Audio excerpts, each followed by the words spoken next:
Do you feel the vibes?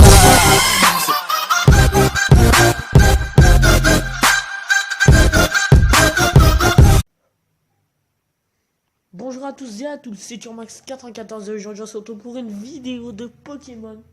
Et aujourd'hui on va parler principalement des boss de team. Je vais faire mon propre top des boss de team de Pokémon. C'est un top personnel, je tiens à préciser, j'espère que cette vidéo vous plaira. Mettez le pouce bleu, abonnez-vous à la chaîne et si ça peut vous faire plaisir, mettez-moi votre propre top.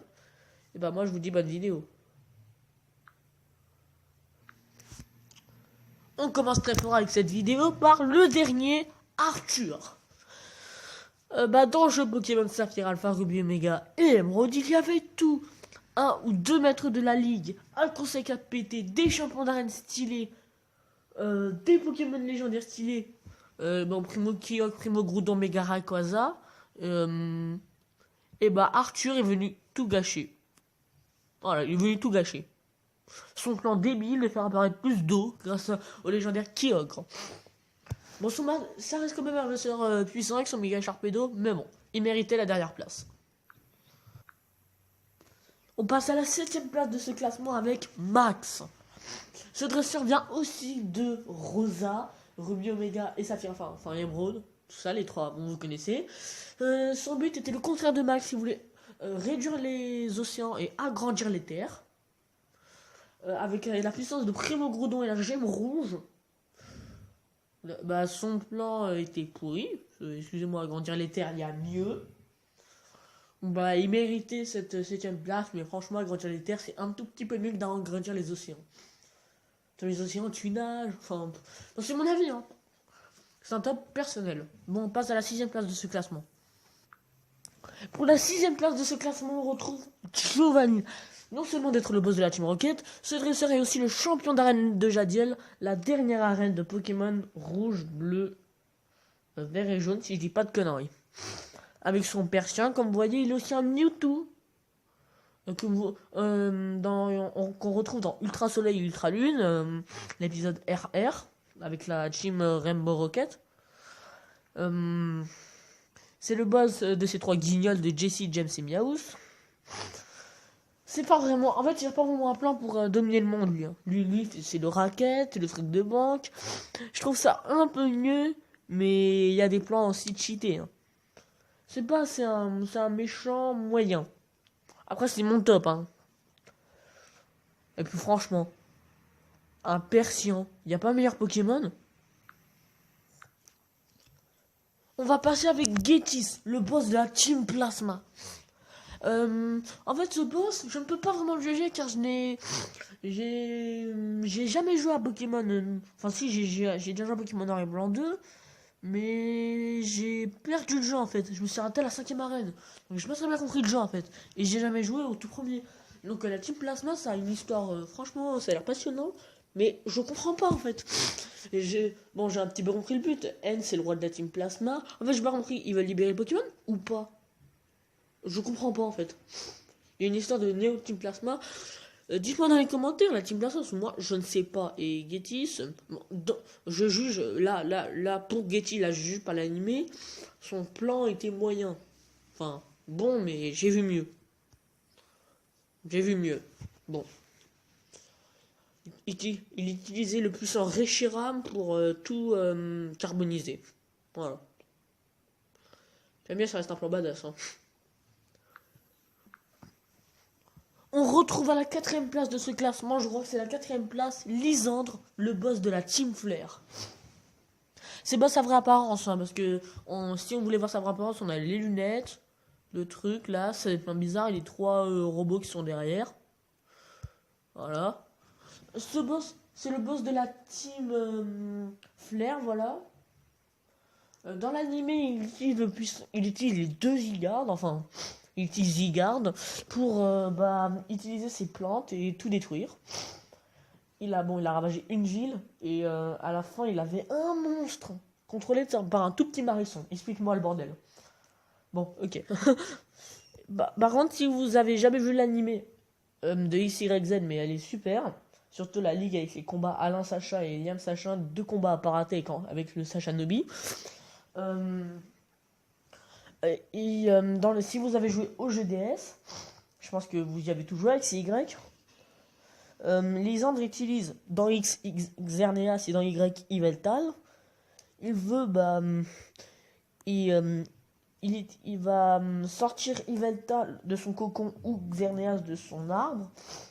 Et pour qu'il alimente l'arme suprême et qu'il détruit la Terre. Comme ça. Ah oui. Comme c'est passé avec AZ il y a 3000 ans. Dans le jeu. Bien entendu, le héros va contrecarrer ses plans. Nous allons descendre dans les labos Lisandre. Et voilà. PS, c'est aussi le créateur des engins appelés HoloKit. Bon, je pense que vous devez connaître. Ah oui, je tiens à préciser, les HoloKits c'est dans le jeu, hein, pas dans la vraie vie. Je sais quand même que c'est dans le jeu, ne vous inquiétez pas. À la 3e place de ce classement, nous retrouvons Elzamina. Bon, ça c'est sa forme quand elle a fusionné avec Zéroïde. Attendez 2 minutes. Voilà à quoi elle ressemble quand elle ne fusionne pas avec Zéroïde. Voilà, on est de retour avec le Titan. Alors, si vous avez vu dans l'animé, c'est un peu la même chose. Pourquoi elle est méchante, en fait? Pourquoi? C'est un peu compliqué. Car son mari, le professeur Moon, et le père de Gladio et Lily, avaient fait des recherches sur l'Ultra Brèche. Il est entré dedans et l'Ultra Brèche lui ont tué. Et du coup, Elzamina est devenue folle. Hein. Elle voulait répandre la colère des Ultra Chimères partout. Mais elle est devenue tellement obsédée que l'Ultra Chimère, elle a pris le contrôle. Et du coup, elle s'est transformée. Et du coup, c'est Zéroïde qui l'a contrôlée. Voilà. Ah oui, en fait, ce qui me fait marrer, c'est que Moon, il est en vie, en fait, tranquillement, sur son île. Alors qu'Elzamina, elle souffre comme ça. Il a perdu la mémoire, je crois. Attendez.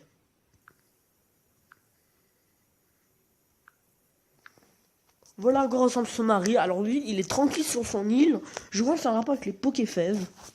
Je ne sais plus. Bon voilà. Comme ça, la meuf elle souffre, comme ça. Tout le monde est triste au Paradiator, enfin, peut-être. Alors que lui, il est tranquille, peinard sur son île, remplacé par Sobon. Enfin, il a l'air d'un vrai con dans les traduits à la fin. Et Vicky, il a carrément rétrogradé, quoi. C'est carrément Vicky, son supérieur. Enfin, sa supérieure. Allô, quoi.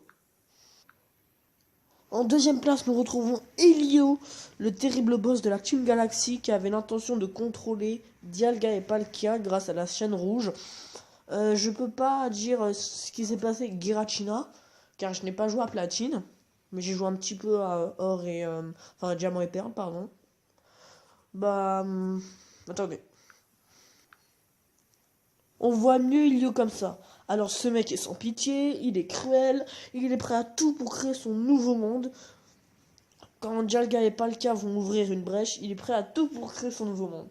Je ne sais pas ce qui s'est passé dans le jeu, parce qu'en fait j'ai joué à Diamant et Perle, mais j'ai même pas fait la première arène. Car ce jeu appartenait à ma cousine et elle est restée une journée à la maison, donc du coup, merde. Oh, c'est que ça. Je m'en fous. Attendez 2 secondes. Voilà.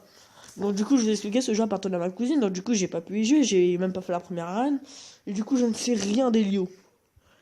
En fait, peut-être que vous le savez, mais dans Pokémon Génération, son monde d'Idia, c'est le monde de Giratina, le monde Distorsion.